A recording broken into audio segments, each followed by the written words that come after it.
오늘 우리에게 주신 하나님의 말씀은 로마서 9장 25절부터 33절까지의 말씀입니다. 제가 가지고 있는 신약성경 페이지 252면에 있습니다.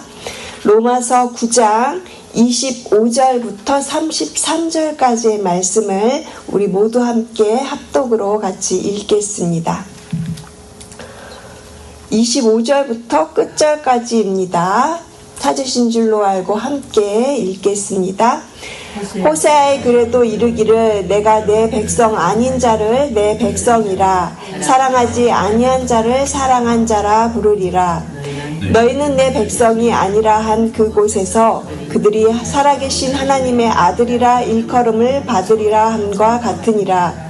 또 이사야가 이스라엘에 관하여 외치되 이스라엘 자손들의 수가 비록 바다의 모래 같을지라도 남은 자만 구원을 받으리니 주께서 땅 위에서 그 말씀을 이루고 속히 시행하시리라 하셨느니라.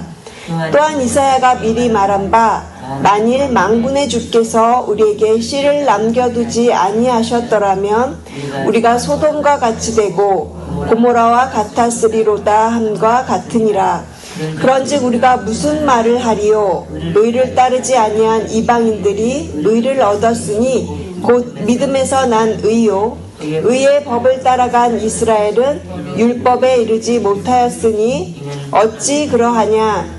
이는 그들이 믿음을 의지하지 않고 행위를 의지함이라. 부딪힐 돌에 부딪혔느니라. 기록된 바 보라 내가 걸림돌과 거치는 바위를 시온에 두노니 그를 믿는 자는 부끄러움을 당하지 아니하리라 함과 같으니라. 아멘. 믿음에서 난 의라는 제목으로 오늘 본문으로 말씀 나누겠습니다. 먼저 지난 한국 방문 기간 동안 저희 가정을 위해서 기도해 주신 모든 성도님들께 진심으로 감사를 드립니다. 저는 여러분의 기도 덕분에 정말 한국에서 아름다운 그 마무리의 시간을 경험하고 이렇게 돌아올 수 있게 되었습니다. 지난 8월 31일 저는 갑작스럽게 한국으로 향하는 비행기를 타야 했습니다. 왜냐하면 친정어머니의 병이 위중하다는 소식을 들었기 때문이었죠. 사실 무척 긴장되고 또 이렇게 불안해하는 그런 상황이었는데요. 이상하게 제 마음속에는 정말 표현할 수 없는 그런 기대와 설렘이 이렇게 차오르는 것을 제가 느꼈습니다. 정말 말로는 표현할 수 없는 그런 느낌이었어요. 저는 공항에서 이렇게 비행기를 기다리면서 로마서를 읽기 시작했습니다. 아시다시피 저희 새벽 예배 본문이 이제 9월달부터 로마서가 시작되고 있었기 때문에 저도 계속해서 로마서를 읽고 있었는데요. 그때 제가 저의 눈에 들어온 그 말씀이 로마서 1장 17절 말씀이었습니다. 저는 로마서 말씀을 이렇게 읽어나가면서 제가 한국에 가면 엄마한테 어떤 이 말씀을 먼저 드릴까, 어떤 성경 구절을 말씀드릴 수 있을까 그렇게 고민을 하다가 바로 이 말씀 로마서 1장 17절 말씀을 들려드려야 되겠다고 생각을 했습니다. 바로 이 말씀이에요. 복음에는 하나님의 의가 나타나셔서 믿음으로 믿음에 이르게 하나니 기록된 바 오직 의인은 믿음으로 말미암아 살리라. 제가 한국에 도착해서 엄마는 산소 마스크를 끼고 계셨고 그리고 가래가 굉장히 엄마의 호흡을 방해하고 있는 그런 상황이었는데 엄마가 그 성경 말씀을 들으시고는 힘겹게 아멘 하고 분명하게 외치는 그런 모습을 제가 볼 수 있었습니다.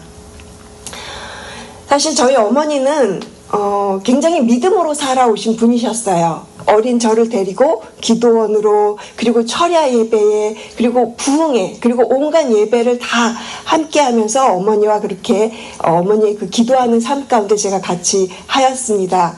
저는 어머니를 따라다니면서 어머니의 그 기도하는 삶을 직접 저의 눈으로 보았고 그리고 그 삶을 배웠습니다. 어머니께서는 정말 주님을 사랑하셨고요. 그리고 믿지 않던 저희 아버지도 어머님 때문에 이렇게 예수님을 믿게 되셨어요. 그리고 엄청 부지런하게 집안 살림과 그리고 교회 살림을 도맡아 하시면서 그렇게 바쁘게 교회를 막 이렇게 뛰어다니면서 헌신을 하셨던 그런 권사님이셨거든요. 그런데 몇 년 전에 저희 어머니께서 수술을 받으셔야 했고 또한 치매까지 이렇게 앓기 시작하시면서 상황이 많이 달라졌습니다. 사람들과의 관계도 피하시고 그리고 혼자 계시는 시간이 많아지셨어요. 그리고 점점 걷기도 힘들어지셨고요. 나중에는 교회도 나가실 수가 없게 되셨습니다.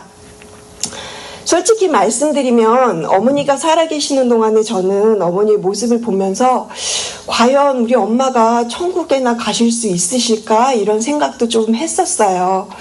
믿음으로 살아오셨다는 걸 제가 다 알았는데 마지막 몇 년의 모습은 좀 저에게 그런 마음이 들었던 거죠. 그런데 이번에 저희 어머니께서 이렇게 정말 주무시듯이 편안하게 천국에 가시는 것을 보면서 그리고 그 이후에 있었던 모든 장례 일정을 그렇게 하나님께서 인도해 주시는 걸 보면서 제 생각이 얼마나 믿음에서 벗어난 생각이었는지 이런 것들을 깨닫게 되었습니다. 하나님께서는 저희 엄마의 그 평생의 믿음을 모두 기억하고 계셨어요. 저는 눈에 보이는 행위로 믿음을 판단했지만 하나님께서는 저의 잘못된 생각을 바로 잡아주셨던 것이죠. 저희 어머니께서 천국에 가셨다라는 확신이 저의 마음 가운데 가득했습니다. 그것은 출발할 때부터 저에게 있었고 그것이 모든 장례 일정이 끝나고 나서도 여전히 지금의 제 마음에도 정말 이렇게 뭔가 풀하우스가 된 것 같은 그런 확신과 기쁨이 있습니다. 그렇게 감사하고 기쁜 저의 마음 가운데 믿음으로 살아오셨던 그 어머니의 모든 시간 가운데 하나님께서 그렇게 아름다운 마무리로 채워주셨다라는 것을 제가 확실하게 느낄 수 있었습니다. 이 모든 과정을 통해서 하나님께서는 저에게 이 로마서의 말씀을 더욱 깊이 있게 깨닫게 하시는구나 하는 정말 그런 놀라운 하나님의 은혜를 깨달을 수 있는 시간이었어요. 로마서 1장 17절 말씀 속에서 저는 로마서의 핵심을 발견하게 되었습니다. 의로움, 믿음, 그리고 삶, 이 세 단어가 이 로마서 1장 17절 안에 다 있었거든요. 사랑하는 성도 여러분, 성도의 죽음은 끝이 아니라 믿음의 새로운 출발점입니다. 믿음으로 주님 앞에 나아가는 새로운 시작이 되는 것이죠. 공항 한켠에서 저는 이런 감격과 감사가 저의 마음에 깊이 차오르는 것을 느꼈습니다. 그리고 깨달았어요. 저에게 필요한 것은 머리로만 아는 믿음이 아니라 움직이는 믿음이라는 것을요. 그래서 오늘 본문을 저희가 읽으면서 제가 읽었던 이 경험이 지금 오늘 본문에 나오는 것과 이렇게 연결되고 있다라는 것을 깨달아서 먼저 저에게 있었던 일들을 먼저 이렇게 간증으로 말씀을 드리고 그럼 이제 오늘 말씀으로 한번 들어가 보겠습니다. 어제 담임 목사님께서 하나님의 그 긍휼하심과 주권에 관한 말씀을 설명해 주셨잖아요. 우리는 어제 토기장의 비유를 통해서 하나님의 주권에 관한 말씀을 들었습니다. 그리고 하나님께서는 우리를 선택하여 주셨다라는 그런 말씀을 저희가 본문에서 확인해 볼 수 있었는데요. 그 내용이 계속 이어지고 있어요. 오늘 저희가 읽었던 이 9장에서는 이 사도 바울이 이제 하나님의 그 주권과 선택하심에 대한 것을 이제 구약 성경인 호세아와 그리고 이사야의 글을 인용을 하면서 하나님의 그 주권적인 선택을 더 강조하고 있는 본문인데요. 오늘 본문이죠. 로마서 9장 25절과 26절을 함께 같이 읽어보겠습니다. 호세아의 글에도 이르기를 내가 내 백성 아닌 자를 내 백성이라 사랑하지 아니한 자를 사랑한 자라 부르리라. 너희는 내 백성이 아니라 한 그곳에서 그들이 살아계신 하나님의 아들이라 일컬음을 받으리라 함과 같으니라. 아멘. 바울은 여기서 구약 호세아의 말씀을 인용하면서 하나님께서 이방인들도 긍휼의 그릇으로 부르셨다고 그렇게 지금 말을 하고 있습니다.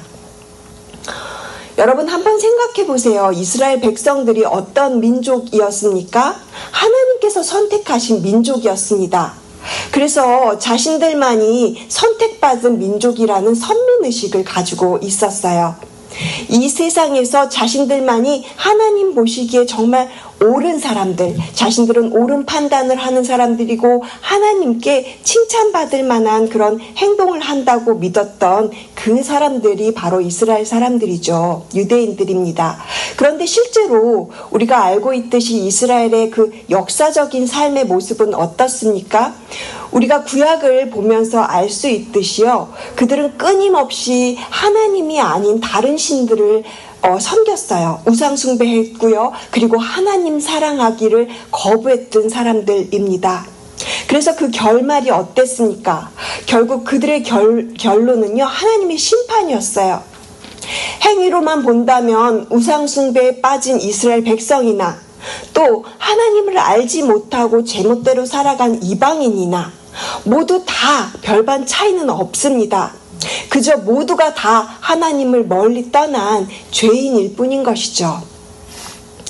그런데 하나님께서는 놀라운 일을 하셨습니다. 하나님의 백성이 아닌 이방인들까지도 하나님의 자녀로 삼아주셨다라는 것입니다. 저와 여러분은 어떻습니까? 우리는 하나님의 자녀가 될 자격이 있습니까? 사실 우리도 하나님의 자녀가 될 자격은 없어요. 그런데 하나님께서는 하나님의 사랑으로 자격 없는 우리들을 그렇게 하나님의 백성으로 삼아 주신 것입니다. 이것이 바로 하나님의 사랑이고 또 이것은 은혜가 아니고서는 도저히 설명할 수 없는 것이죠. 사랑하는 성도 여러분, 구원의 길은 오직 한 길입니다. 우리의 행위가 아니라 오직 예수 그리스도를 믿는 믿음입니다. 이것이 바로 믿음에서 난 의입니다.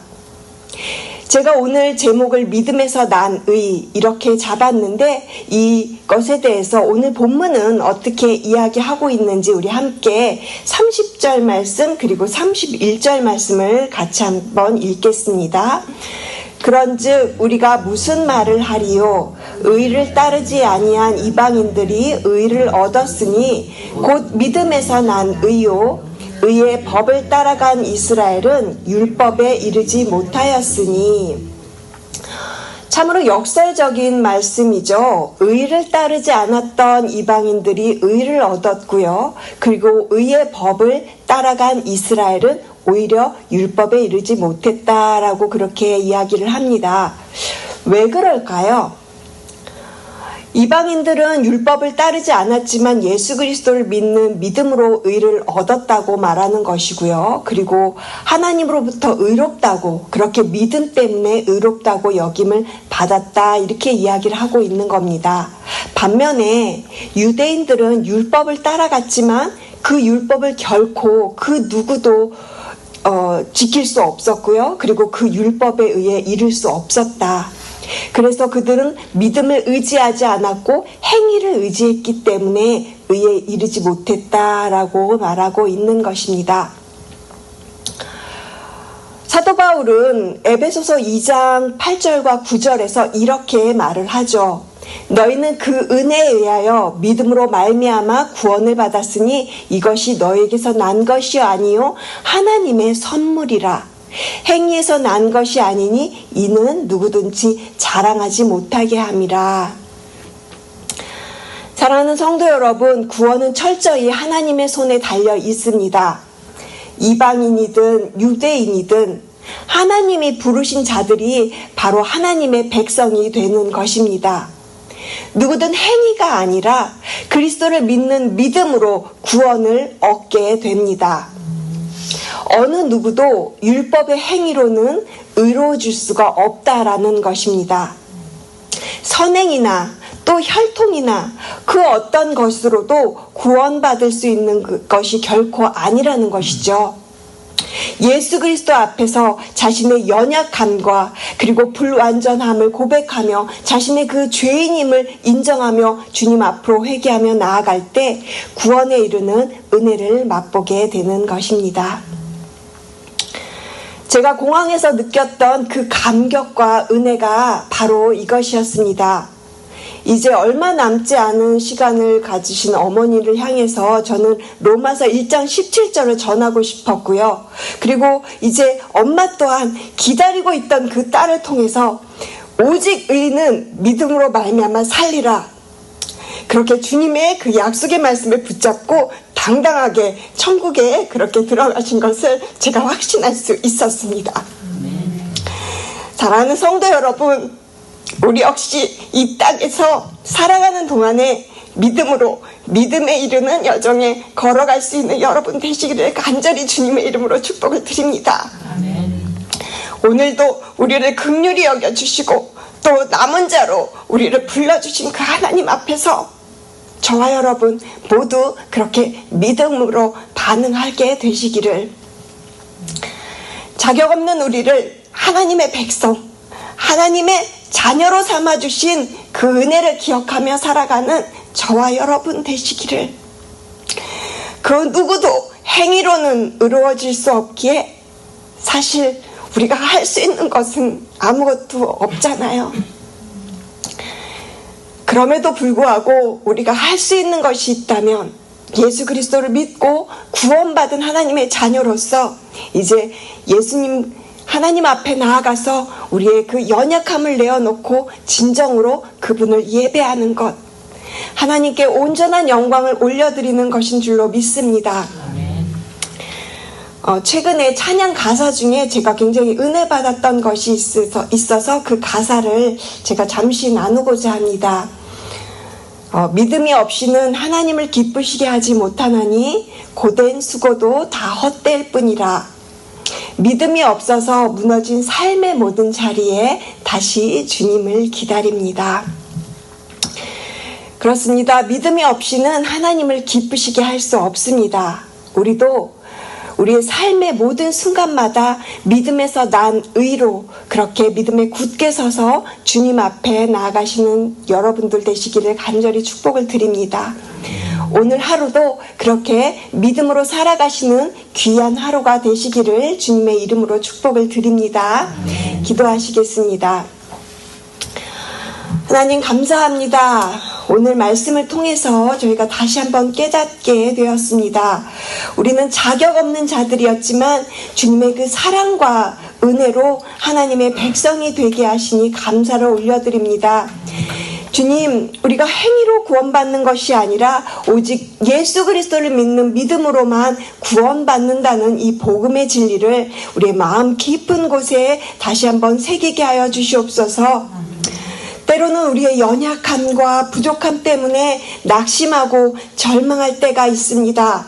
그럴 때마다 오늘 이 말씀을 기억하게 하시고, 특별히 로마서 1장 17절에 오직 의인은 믿음으로 말미암아 살리라 하신 그 로마서의 핵심 구절이 되는 이 말씀이 오늘 우리에게 힘이 되게 하여 주시옵소서. 하나님, 오늘 하루도 믿음으로 살아가게 하여 주시옵소서. 머리로만 아는 믿음이 아니라 발걸음을 옮기게 하는 우리에게 그 움직이는 믿음을 허락하여 주시옵소서. 우리의 삶 속에서 주님의 사랑과 은혜가 흘러넘치게 하여 주시고, 우리의 그 삶 속에서 우리의 삶을 통하여서 복음이 전해지게 하여 주시옵소서. 주님, 주님을 떠나서 살아가는 안타까운 삶을 살아가는 많은 이들이 있습니다. 주님, 우리의 가족들도 그렇게 우리와 같이 그렇게 주님의 사랑을 깨닫고 또 믿음으로 구원받는 은혜를 누리게 하여 주시옵소서.